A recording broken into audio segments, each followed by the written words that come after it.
செய்து முடிப்பார். கர்த்தர் எனக்காய், கர்த்தர் எனக்காய் மலைகளை பெயர்ப்பாரே. கர்த்தர் எனக்காய், கர்த்தர் எனக்காய் யாவையும் செய்து முடிப்பார். கர்த்தர் எனக்காய், கர்த்தர் எனக்காய் மலைகளை பெயர்ப்பாரே.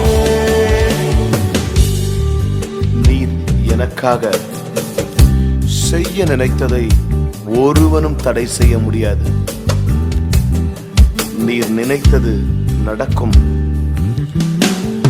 நீர் நிர்ணயித்தது நிச்சயமாகவே நிலை நிற்கும்.